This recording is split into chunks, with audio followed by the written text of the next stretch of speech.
Welcome to Kitchen Food Company Workplace Health and Safety Training at Melbourne site. Today, we will cover the following topics. Work health and safety policy.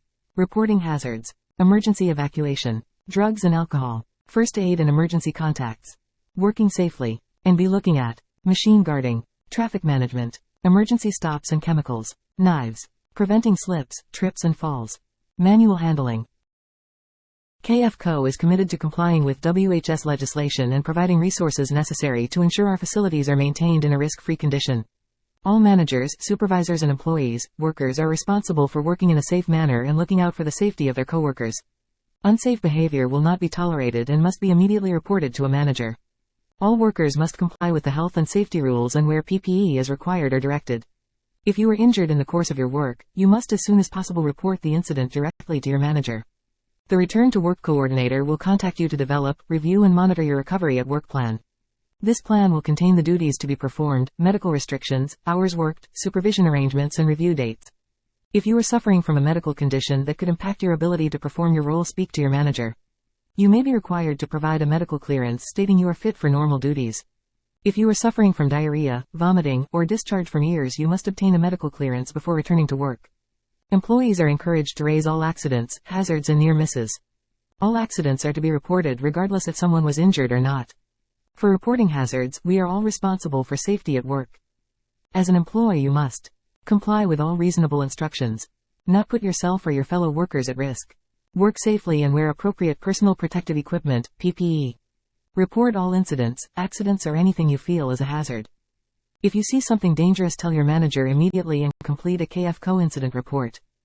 A serious breach of safety policies and procedures may result in formal disciplinary action.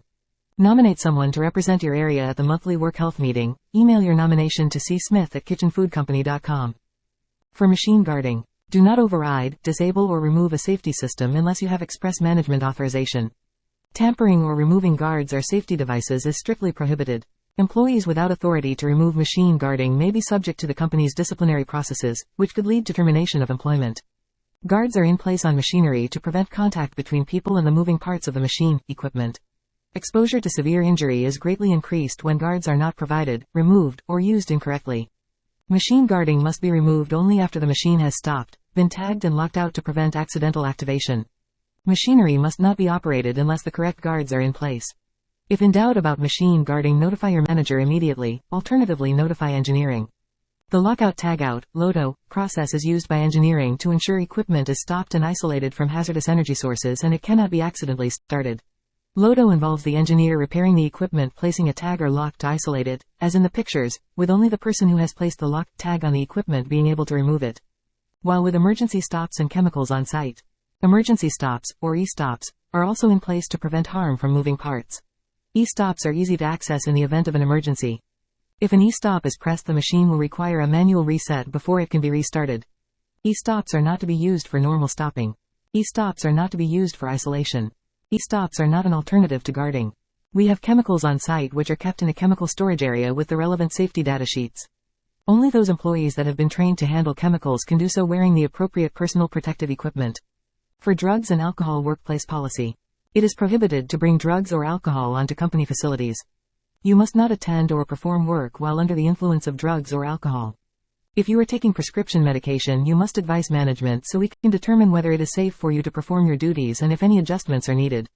If you suspect that another worker is affected by drugs and alcohol, you must notify management immediately so that appropriate action can be taken. For the emergency evacuation assembly areas, please remember to do the following procedures. For site evacuation, please exit calmly via the nearest emergency exit and go to the emergency assembly point. Follow the fire warden's instructions. Remain at the assembly point until attendance register is complete and you have permission to leave. Recognize the sound of the alarm system. This is a repetitive tone with a beep, beep, beep sound. This sound is for the chief fire warden and area's wardens to prepare for evacuation. It is also to initiate an immediate response with all employees, contractors and visitors to move to their nearest designated assembly area. For evacuation plans, familiarize yourself with the evacuation routes displayed within the site, including the location of emergency exits and nearest assembly area. Note, in the event of an emergency, you do not need to change out of your PPE before going to the nearest assembly point. Safety is everyone's concern. So for emergency alert mechanism, as an employee, you have to immediately inform your area warden, then the area warden will call the chief warden. After that, the area warden will open the nearest emergency door and this will activate the alarm. All area wardens shall direct all workers and site participants in their designated areas to safety in the assembly area, then convene at the assembly area and await instructions from the area warden. Emergency Organization Key Personnel. List of Fire Wardens. Chief Warden, White Helmet, Naveen Kumar Kataru. Mobile, 0431-539-162. Area Wardens, Yellow Helmets. Low Risk. Forum Kumar Patel. Mobile Phone, 0433-172-141. High Care. Rutujaban Patel. Mobile Phone, 0425-444-208. QA, Navitha Govindaraj. Mobile Phone, 0414-046-148. Dispatch, Naveen Kumar Kataru. Mobile, 0431-539-162. Warehouse, Naveen Kumar Kataru. Mobile, 0431-539-162. List of First Aiders. First Aid Officers, Green Helmets. Naveen Kumar Kataru. Mobile Phone, 0431-539-162. Navitha Govindaraj. Mobile Phone, 0414-046-148. Forum Kumar Patel. Mobile Phone, 0433-172-141. Rutujaban Patel. Mobile Phone, 0425-444-208. Moving forward, about traffic management. KFCO have mobile plant on site including forklifts and pallet jacks. So, we have a site speed limit of 10 km per hour. Please adhere to signed yellow line markings that indicate safe passage for pedestrians to walk and helps forklift operators to operate with caution. Be careful working around forklifts as they have blind spots. Our forklifts have a blue safety light which they shine on the floor. Do not enter this blue light area. To operate an electric pallet jack you need to be formally trained.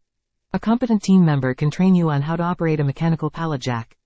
Only licensed employees, workers can operate a forklift truck. To prevent, as far as practical, injuries associated with interaction between forklifts and pedestrians. Walkways must be clear at all times of any obstructions preventing pedestrians from safely walking to destinations. Obstructions include but not limited to pallets, parked forklifts, empty trolleys, crates, etc. Doorways, emergency exits, emergency fire equipment shall remain free of obstructions at all time. Forklift operators must give way to pedestrians at all times.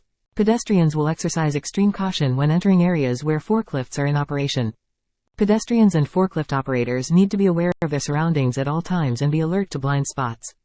It is not permitted to use any communication devices such as mobile phones while on board or while operating a mobile plant, counterbalanced forklifts. First, safe work practice about the use of knives. Knives are to be carefully stored in the designated toolbox cabinet when not in use. When collecting and returning a knife from the designated toolbox cabinet, you will need to complete the knife handling register. Wear appropriate PPE for the cutting task you are performing. After using the knife, never leave it unguarded in the sink, on a cutting board, on conveyor belt, on a trolley, etc.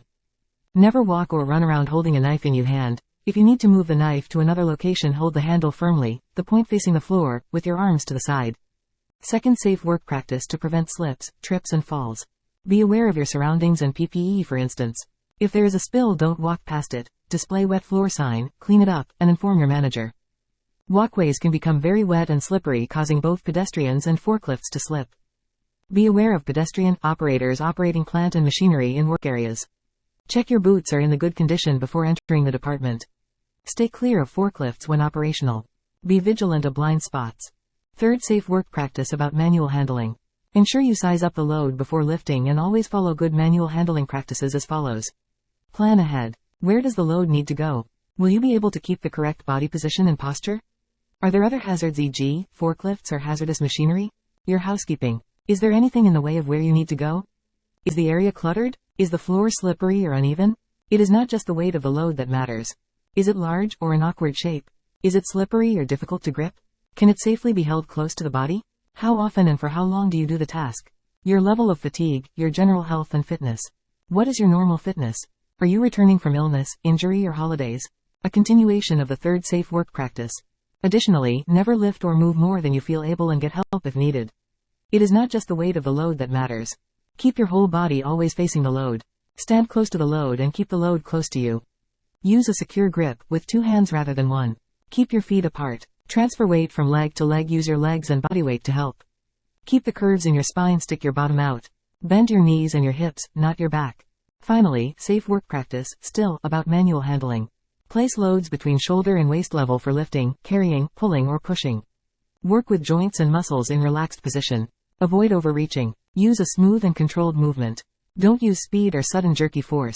Slide, push or pull a load that is difficult to lift. Pushing loads is better than pulling. If something is too heavy, don't attempt to lift it on your own. A two-person lift is needed when lifting a pallet, or use a lifting aid such as a pallet jack.